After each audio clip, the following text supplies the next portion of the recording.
अच्छा, एक ड्रामे का क्लिप दिखाया, मैं अल्हम्दुलिल्लाह ड्रामा नहीं देखता, आपने ये भी कहा। शौहर अपनी बीवी को थप्पड़ मारता है, बीवी भी थप्पड़ मारती है। मैं बीवियों से कहता हूं वो भी मारें थप्पड़, लेकिन इसके बाद ला इलाहा इल्लल्लाह हल्फिया कहता हूं, शौहर से मोहब्बत की उम्मीद मत रखना। वो तुम्हें सेक्स का आला समझकर यूज करेगा, एक इंस्ट्रूमेंट जो बाजारों से मिलते हैं।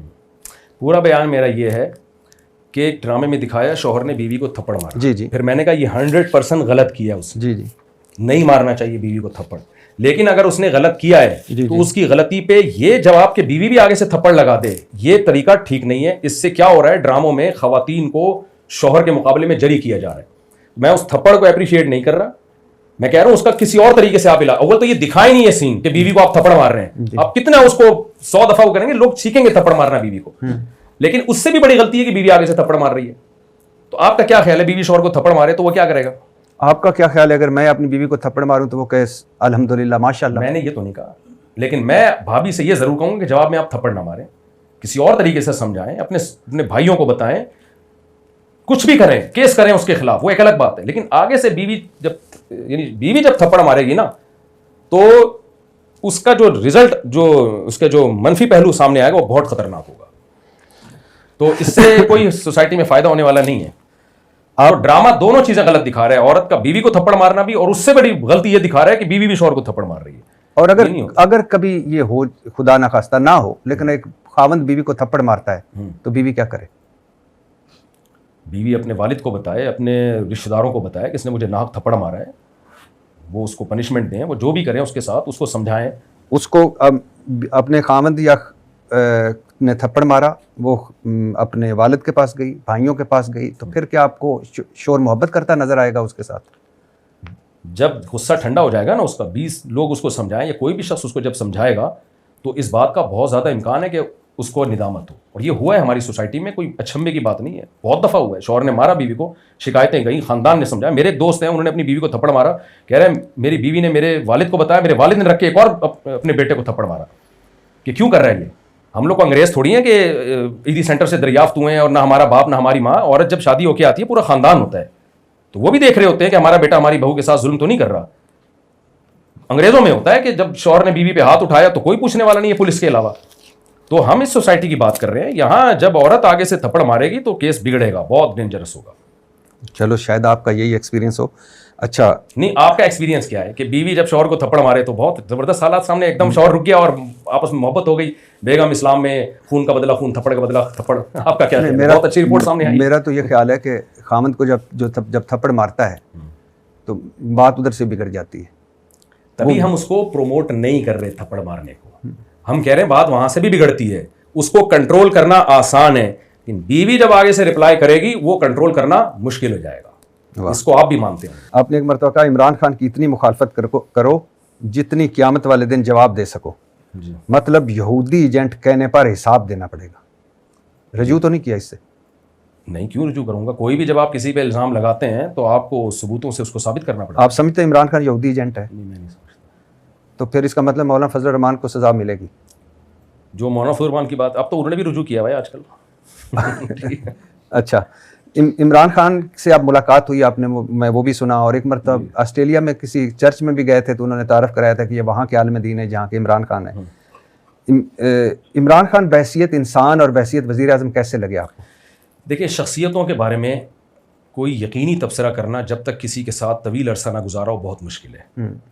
हमारी पॉलिसी है कि इमरान खान ने जो अच्छे काम किए, हमने उस वक्त इमरान खान को अप्रिशिएट किया। 20 काम आपने बताए। हाँ, जो काम थे अप्रिशिएट किया। मसलन दोहरा देते हैं आप? वो अभी अप्रिशिएट करते हैं उसको। इमरान खान ने वो जो इलाज मुआलजे की सहूलत दी लोगों को, और ये जो निकाह नामे में ख़त्म नबूवत का जुमला बढ़वाया था, वो हुकूमत के ख़त्म होते ही वो फिर नहीं हो सका। और यूनाइटेड नेशन में जाके एक बड़ी अच्छी स्पीच की थी इमरान खान ने, उस पर भी। अच्छा, ये भी लोग सवाल करते हैं कि ये काम तो पहले भी बहुत अच्छे अच्छे होते रहे हैं, जब होते रहे तो सब लोग उसको अप्रिशिएट करते रहे। इमरान खान ने जब ये काम किए थे तो मुझे ऐसा लगा था कि कोई भी अप्रिशिएट नहीं कर रहा। तो हमारा ये फ़र्ज़ तो बनता है, कोई हुक्मरानों में कोई भी हो, जब वो एक अच्छा काम करके आया है तो अप्रिशिएट किया जाए उसको कि आपने वेल डन, बहुत अच्छा काम किया। उस पर लोगों ने कहा वो तो बातें ही करके आया है ना यूनाइटेड नेशन में। तो हमने कहा बम रख के थोड़ी आएगा, वो बातें ही होती हैं वहाँ जाके। तो अगर कोई अच्छा काम कर रहा है तो उसको अप्रिशिएट कर देना चाहिए। और आप इमरान खान साहब ने एक मर्तबा कहा कि रियासत मदीना बहुत उन्होंने इसकी वकालत की। जी, आप क्या समझते हैं कि सही बात की और ये उनका खलूस था इसमें, या क्या खुलूस लगा? दिल की चीज़ है। मैं दिल की बातों का नहीं जानता किस में खुलूस है, कौन दिखा के नमाज पढ़ रहा है, कौन बता के। हम कोई नमाज पढ़ रहा हो तो हम कहेंगे काम अच्छा कर रहा है, दिल से कर रहा है, खुलूस से कर रहा है, नहीं कर रहा वो अल्लाह जाने। शरीयत ने हमें ज़ाहिर का हुक्म दिया है कि अगर कोई आदमी अच्छी बात कर रहा है, अच्छा काम कर रहा है तो वेल डन, बहुत। हम उसकी नीयतें झांकने का हमें हुक्म नहीं है। अगर वो कह रहा था कि मदीना की रियासत बनाना चाहता हूँ और वाकई बनाना अगर चाह रहा था तो क्या है इसमें? और आपने अगर अलकादर किसी का ख्याल है कि नहीं बनाना चाह रहा था तो उसका अपना ख्याल है। हमें आपने अलकादर यूनिवर्सिटी पर उनकी तारीफ की थी। जो मेरे पास नॉलेज थी उसके हिसाब से, अब तो मैं भूल गया अलकादिर यूनिवर्सिटी का कज़िया पूरा क्या था उस वक्त। जो डॉक्टर जीशान हैं जो डीन थे अलकादिर यूनिवर्सिटी के, चूँकि उनसे हमारा रिलेशन था, तो हमें ये अच्छा लगा कि एक दीनदार आदमी, एक बहुत ही एजुकेटेड आदमी को अलकादिर यूनिवर्सिटी का डीन बनाया गया है। तो मेरा ख्याल है जो अच्छा काम हुआ था उस पर तारीफ बनती थी। और अब तो इस पर उनको सज़ा भी मिल चुकी। सज़ा किस बात पे मिली है ना मैंने वो केस पढ़ा है कि इस पे सज़ा मिली है कि उनको डीन क्यों बनाया था, या किस पे सज़ा मिली है, क्योंकि मैं बहुत अरसे से सियासत से बिल्कुल दूर हूँ। तो अब जो कोर्ट के काम है वो आप जब जज साहब से आप पॉडकास्ट करें तो फिर आप ये सब चीज़ें उनसे पूछिए। इद्दत में निकाह तो केस जो है ये तो शरीयत से लिंक्ड है। इद्दत के दौरान निकाह करना हराम है, कल अदम है। इमरान खान ने किया है या नहीं किया ये जज साहब से पूछें आप। हाँ नहीं, ना मुझसे निकाह पढ़वाया है, लेकिन ना मुझे डेट मालूम है कि पहला निकाह कब हुआ था, दूसरा कब हुआ था। आपको कितने ऐसे मिले हैं केस से आपकी नज़र में हैं केस के जिसमें इद्दत में निकाह में केस गए हों और उस पर इतनी सज़ाएं मिली हों, 7 साल 5 साल की सज़ा? मेरे इल्म में ऐसा नहीं है कि अभी कोई इद्दत के दौरान केस का कोई वाक़या होता भी नहीं है। इद्दत के दौरान कोई निकाह करता भी नहीं है। आप नहीं समझते कि औरत की गवाही काफ़ी है? अगर औरत गवाही दे कि मेरी इद्दत पूरी हो चुकी है और जितना टाइम वो बता रही है उसमें यानी मुमकिन भी हो कि 3 मेंसेस आके गुजर जा सकते हों, यानी अगर औरत 1 हफ्ते बाद कह रही है कि मेरी इद्दत गुजर गई, फिर तो जाहिर है झूठी गवाही है ना ये। तो शरीयत ने इसमें औरत की बात का एतबार किया है, बशर्ते के इतना टाइम बता रही हो कि उसमें ये अकलन मुमकिन हो कि 3 मेंसेस आके गुजर सकते हैं। तो अगर ऐसी सूरत में वो गवाही दे रही है और अपनी गवाही से रुजू भी नहीं कर रही तो फिर शरीयत उसको मानती है कि फिर मानना चाहिए जब वो कह रही है। आपका मैंने एक क्लिप देखा 8 फरवरी 2024 इलेक्शन का। आप कह रहे हैं कि यूं ऊपर जा रहे थे फिर शुफ शुफ हुआ नीचे आ गए। एक मुझे बताइए कि एक इलेक्शन जिसके बारे में डाउट हो कि इसके रिजल्ट्स बदले गए, वो उसके नतीजे में हुकूमत आ जाए तो हुकूमत जायज़ होती है? तो पहले क्या हुआ, पहले ईमानदारी से सारे वो होते रहे हैं। अब ये तो हमेशा से ही होता रहा है ना, इसलिए हम कहते हैं ये कोई अचंभे का काम नहीं है। मैं 77 सालों के इलेक्शंस की बात कर रहा हूँ।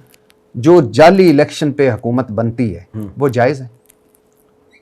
उसका तरीक़ाकार नाजायज़ है। हुकूमत की डेफिनेशन शरीयत में ये जिसके पास कुव्वत नाफिज़ा हो, जायज़ तरीके से आना ना आना। वला वस्तुमिला अलैकुम रजुलुन हबशियुन कअन्न रअसहु ज़बीबा, बुखारी की हदीस, कि जब कोई हाकिम बन जाए चाहे वो नाअहली क्यों ना हो तो इंतजामी चीज़ों में उसकी इताअत वाजिब है। ये शरीयत का हुक्म है, नबी सल्लल्लाहु अलैहि वसल्लम की सही हदीस है। हाँ, उसको बनाना जायज़ नहीं है।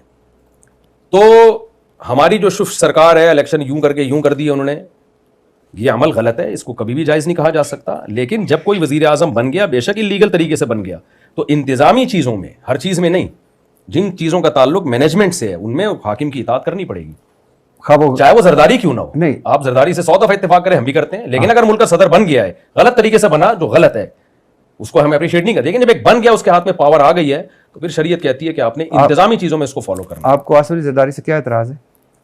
जो आपको है, क्या मुझे सारी दुनिया को है, इसमें कोई क्या मसला? देखें, शख्सियात का नाम लेके नहीं, अभी आपने जुमला बोला मुझे, इसलिए मैं पूछ रहा हूँ कि क्या एतराज़ है? मैं इसलिए कह रहा हूँ कि जरदारी साहब के बारे में बहुत से लोगों को बहुत सारे एतराज़ात हैं। क्या मसला? बहुत सारे हैं। मसलन क्यों आप गोल मोल कर रहे हैं? आप तो बड़ी स्वीपिंग स्टेटमेंट देते हैं। देखें,